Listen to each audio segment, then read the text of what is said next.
Hi, everybody. Jeff Yasteen here. Welcome to another edition of Market Insight. And I'm joined by my friend and colleague, Brian Christopher. So, Brian, welcome. Hey, Jeff. Thanks for having me. It's 4:20. Yeah, it's 4:20, and the days and the weeks go by as we all kind of go through this lockdown or semi-lockdown period, depending on where you live at. So, Brian, let's talk about the market here. Let's talk about last week, and really the last couple of weeks. We've seen a really nice rally for the major indexes. We're seeing evidence that at least it's not failing so far here Monday morning. What's your sense of where we're at and where we're headed for this coming week? Well, yeah, the market was up 3% last week, even in the face of some negative bank earnings or poorly received bank earnings.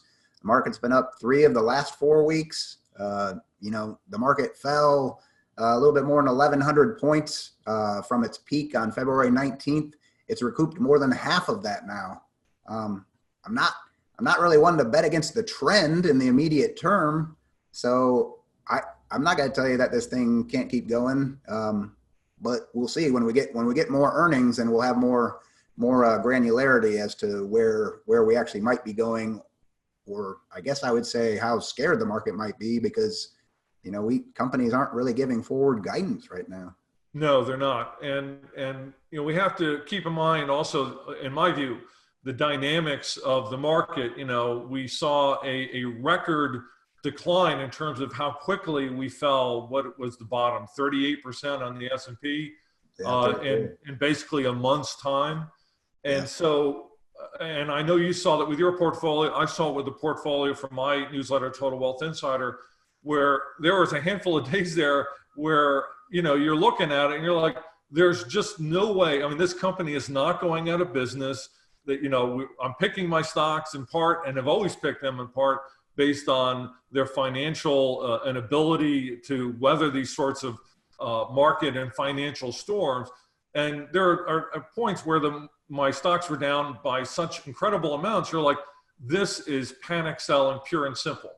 So now that we're on the other side of this, and people recognize, okay, it's not the zombie apocalypse, and we will get through this in one shape or another, one form or another, that now a lot of that money is coming back in, and we're seeing a lot of these stocks float back up. Now, this has certainly helped my portfolio. I know it's helped yours. I think everybody's in that same boat. The question is, does this last? And I will tell you that on the S&P 500, we'll put up a chart here on this, between February 21st and February 24th. It's very interesting.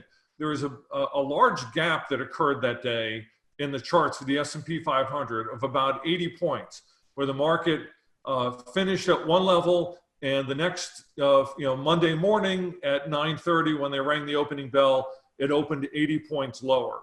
And there's an old saying among technical analyst types, chart readers, they call it gaps are made to be filled. And the idea is that stocks will move up or down to fill these gaps that are created on index charts and on individual stock charts from time to time. Does it happen all the time? No. Do they get filled immediately or within a couple of weeks or even a few months? No. But quite often you'll see this activity, this dynamic. Anyway, so there on the S&P 500, there's a large gap, an 80-point gap up there from late February. And I think there's a better than even chance that we can continue to move higher and at least fill that gap before before more of a reality sets in, because let's go over this, because I'm sorry I'm sucking up all the oxygen on this, but as of today, Monday, we're still seeing oil way down, continuing to head lower despite that deal that OPEC and Russia and the Trump administration have been said to engineer. We're seeing weakness in the Russell 2000 small cap index. That's usually the riskiest, most entrepreneurial side of the markets, and you want to see that leading and at least matching what the major indexes are doing. Right now, it's not. As of Friday, the Russell 2000, despite this recovery, was down 30% from the S&P highs of mid-February, as where the S&P is only down about 15% from those highs now with this recovery. And then you see the bank stocks, they continue to basically be weak, and you'll like to see financials lead a true rebound higher. So I agree with you, Brian, that there's let's enjoy this while we have it, and it could last for a while longer. It could last into May, but at the same time, we still have to have our antennae up, sensing danger out there, and being able to sort of scurry out of its way, position ourselves for getting out of danger when the time comes. Brian, to talk about earnings season, because that's another part beyond the advances that we're seeing in COVID-19 and the hope for drugs like remdesivir and some others. We're right now in the second week, I'd say, of earnings season. What do you think that narrative is playing out here for the overall market? I think, with respect to this uptrend, we had the Fed and Congress, for that matter, that stepped in so quickly, historically quickly. And to some extent, we know that this uptick has been fueled by that stimulus and also promises of continued stimulus. So we have that in our back pocket, basically, though I think some of it's been priced into the market. With respect to earnings, I guess not this quarter, because the expectations with respect to what these companies will offer in terms of guidance seems quite minimal. But that is what can really help us go higher when we have more guidance from these companies as to where they're going to go. I am of the opinion that they should provide some information.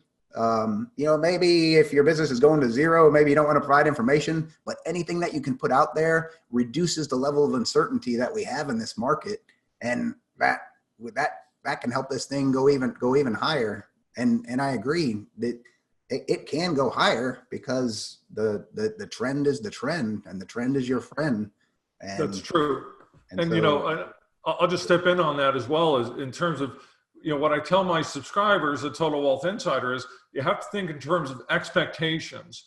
And if you think between mid-February through, the beginning of April, basically, or let's say late March, the expectation was, to use that term I was using earlier, of zombie apocalypse, is basically practically the end of the economy, the end of the financial world, the end of the stock market, whatever you want to say, the hyperbole that gets tossed out there by the internet at times like that. And companies, as you were saying, they withdraw their guidance. So they're basically, we don't know what's going to happen because everything is so crazy. So I feel like the narrative that's being played out here as we hit earnings season is, in many cases, instead of there being zero data, now it's like, well, you know what, things are really bad. We lost X amount of dollars as we shut stuff, we're writing, various costs off and all that. But the fact that there's information versus the absence of information, I think is also something that, because expectations were already so low when companies withdrew guidance, that I think is also fueling this levitation, if you will, of the indexes here, despite what you would think is, oh my gosh, we have to head lower here because the economy isn't going to improve anytime soon. So, that's something else. Think about expectations. If you're at home and you're thinking, why is my stock continuing to go higher? Say thank you. Or why hasn't it gone lower? Say thank you. But if you're trying to put it into perspective, think about expectations. Chances are expectations were so incredibly low that the stock had to go higher. And the final thing I'll say on that is that, the short sellers are a big factor in this market.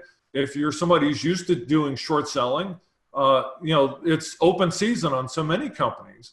But what happens sometimes is when too many shorts pile into various stocks or pile into various indexes like the S&P ETFs, well, what happens is the opposite. You'll see this squeeze. So I think you can make a case that this is also part of what's going on, is a squeeze of the short sellers, because it's so obvious the market has to go down. Everybody piles on, and that's what happens. The market gets its revenge by doing just the opposite eventually. And we're seeing some strength in certain industries. Obviously, consumer staples for the most part. The grocery stores still doing well, and really our tech companies. The ones that enable us to do this working from home. This has become an obvious thing now, because we've been living with this for a couple of weeks now. My concept is that if we need more than just stimulus and those sectors to continue to push this market higher, at least into the intermediate term. I agree. Honestly believe that we need to find a way to get back, or we call it some semblance of normalcy, but really just to get back to work to some extent. I agree. And Brian, I'll toss you I'll tell you what my thought is going forward here for people, and then I'll give you the last word on this until we wrap this thing up. I feel like, in part, if you're at home and you're thinking, should I buy, should I not buy? If the stock you're looking at is, you know about it and you're comfortable holding it for a long, long time, that's fine. And if you know that it's already got an incredibly cheap valuation, and if the rest of the market is really, really down on it, you're probably okay buying it.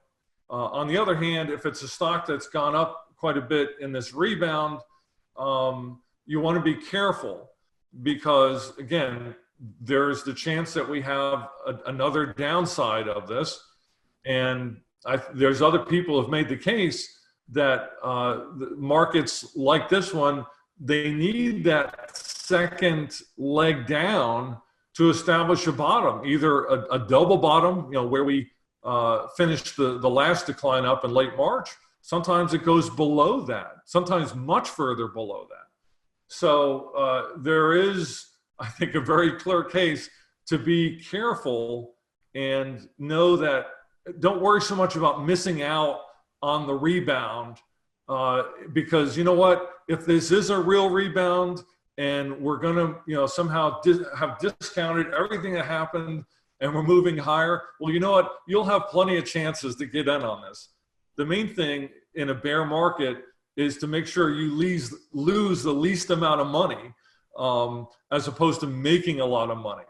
And so, as we come out of this, there's plenty of time to be patient, to wait and let things play out, rather than feel like you have to jump right in, because that feeling of jump right in, or I'll miss it, that's actually a hallmark of bull markets, or also bear market bounces that end up trapping people before the next leg down. Brian, I'm sorry, I keep going on and on here, but what's your thought on this last part of our video here? Well, Jeff, I personally think that some of the discussion that we're having in this country, in the U.S., with respect to finding ways to go back to work, as I mentioned earlier, there's not going to be one perfect solution, but we've ground the gears to a halt. Certain industries have still done well. Obviously, we know that others haven't, but we have to be the U.S. society that we were. At least we have to get going in some fashion, and maybe that happens on a local level, because like real estate, this virus has been relatively local, and that's just my belief in terms of what can continue to help this market move in the direction that we want it to, and for people to really both get back to normal as well as prosper. I think those are really good words, and it really puts into perspective what our country and what the economy is facing, and what the stock market's attempting to discount here. It's not we have come through this terrible crisis. We're still coming through it in many cases. The economy is still functioning in certain levels, but in other areas, it's really not. And we see that with the oil market and banking and what have you. Brian, thank you very much for coming out, taking time. and for talking to us again on another market insight here. Thank you, Jeff. And Brian, make sure to stay safe. We're all staying safe. And for all of you at home, stay safe, continue to follow the directions of your local authorities, and using just good sense as we make our way through this COVID-19 crisis. I'm Jeff Yasteen, wishing you the best of goodbyes, and tune in next week for another edition of Market Insight.